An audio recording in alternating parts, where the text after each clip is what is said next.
नमस्कार, मी Mansi. News uncut मध्ये तुम्हा सगळ्यांचं स्वागत करते. या बातमीपत्रात आढावा घेऊया टॉप 10 घडामोडींचा. सगळे सोऱ्यांच्या मागणीसाठी मनोज जरांगे पाटील पुन्हा आक्रमक झाले असून आरक्षणाच्या मुद्द्यावरून त्यांनी पुन्हा आक्रमक पवित्रा घेतलाय. लातूरमध्ये मनोज जरांगेंची जनजागरण शांतता रॅली सुरू झाली असून हजारोंच्या संख्येने मराठा बांधव या रॅलीमध्ये सहभागी झाले. जरांगे पाटील यांनी लातूरमध्ये स्वामी विवेकानंद, डॉक्टर बाबासाहेब आंबेडकर तसेच शाहू चौकातील छत्रपती शाहू महाराज यांच्या पुतळ्याला अभिवादन केल्यानंतर रॅलीला सुरुवात झाली. लातूरच्या उदगीरमधील निडेबन येथे उपविभागीय अधिकारी सुशांत शिंदे आणि तहसीलदार राम बोरगावकर यांच्या उपस्थितीत नागरिकांसाठी लाडकी बहीण योजनेचे प्रशिक्षण देण्यात आलं. प्रशिक्षणानंतर सर्वांनी तलाठी कार्यालयात वृक्षारोपण केले. यावेळी निडेबन ग्रामपंचायत सदस्य, तलाठी, ग्रामसेवक, ग्रामपंचायत कर्मचारी, अंगणवाडी सेविका अशा कार्यकर्त्या आणि नागरिक उपस्थित होते. जालना शहरात सातत्याने वीज पुरवठा खंडित होत असल्यामुळे नागरिकांना मनस्ताप होतोय. त्यामुळे हा वीज पुरवठा सुरळीत करण्याच्या दृष्टीने वीज वितरण कंपनीने तात्काळ पावलं उचलावीत, अन्यथा कार्यकारी अभियंत्यांना घेराव घालण्यात येईल असा स्पष्ट इशारा भाजपाचे जालना महानगर अध्यक्ष अशोक पांगरकर यांनी दिलाय. शहरातील विविध भागात मागील काही महिन्यांपासून सातत्याने विद्युत पुरवठा खंडित केला जातोय. कधी दुरुस्तीच्या नावाखाली वीज वितरण कंपनीकडून दिवसभर वीज पुरवठा बंद केला जातो. या प्रकाराने नागरिक त्रस्त झाले. त्यामुळे हा त्रास भाजपा जालना महानगर अध्यक्ष अशोक पांगारकर यांनी वीज वितरण कंपनीच्या अधिकाऱ्यांच्या निदर्शनास आणून देत या प्रकरणी गांभीर्याने दखल घेऊन वीज पुरवठा सुरळीत करण्यासाठी तोडगा काढा, अन्यथा येत्या 8 दिवसात वीज पुरवठा सुरळीत झाला नाही तर वीज वितरण कंपनीच्या कार्यकारी अभियंत्यांना घेराव घालण्यात येईल असा इशारा यावेळी देण्यात आलाय.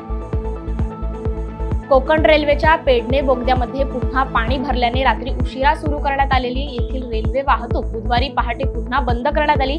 यामुळे मुंबईहून रवाना होणाऱ्या काही ट्रेन्स रद्द करण्यात आल्या असून काही गाड्यांचे मार्ग बदलण्यात आले असल्याची माहिती कोकण रेल्वेने दिली आहे.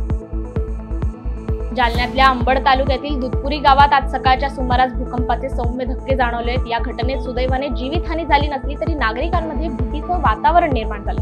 जालन्याच्या भाटेपुरी, मंठा तालुक्यातील काही गावातही भूकंपाचे सौम्य धक्के जाणवल्याची माहिती मिळाली आहे. आज सकाळी 7:10 ते 7:15 वाजेच्या सुमारास भूकंपाचे सौम्य धक्के जाणवले.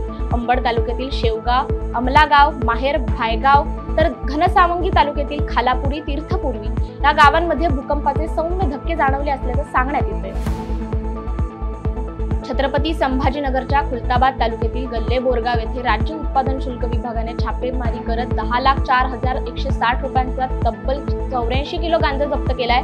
वाल्मिक मानकीरकर या आरोपीला पोलिसांनी ताब्यात घेतलं असून त्याच्या विरुद्ध NDPS कायद्याअंतर्गत गुन्हा दाखल केलाय.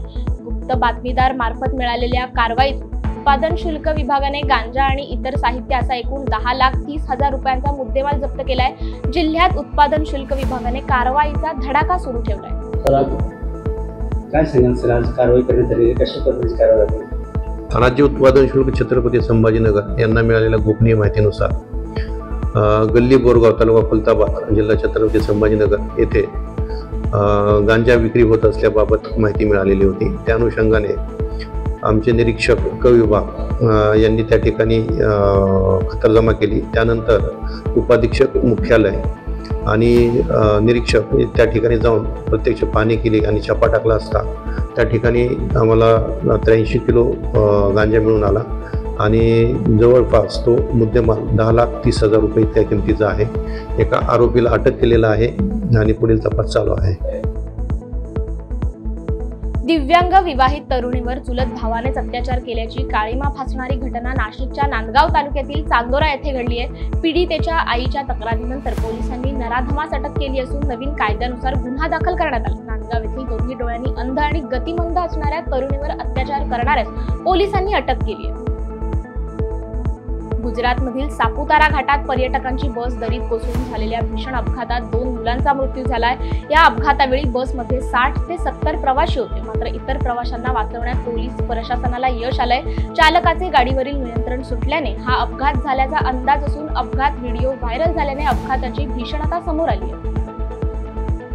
राज्यात हिट अँड रन प्रकरण गाजत असतानाच नाशिकच्या मनमाड नांदगाव रोडवर हिसवळ गावाजवळ लग्नाचे वऱ्हाड घेऊन जाणाऱ्या भरधाव ट्रकने रस्त्याने जाणाऱ्या 35 ते 40 मेंढ्या चिरडून पळ काढला। दरम्यान नागरिकांनी मनमाड पोलिसांशी संपर्क साधला असता पोलिसांनी पळून जाणाऱ्या ट्रकला मनमाड चौफुलीवर ताब्यात घेतले। नांदगावच्या चंदनपुरी येथून लग्न समारंभ आटोपून हा ट्रक वऱ्हाड घेऊन ओझरकडे निघाला होता। मात्र रात्रीच्या वेळी समोरच्या वाहनाचा लाईट डोळ्यासमोर आल्याने हा अपघात झाल्याचं चालकाने सांगितले। मात्र मोठ्या संख्येने मेंढ्या ठार झाल्याने मेंढपाळाचं लाखो रुपयांचं नुकसान झाले।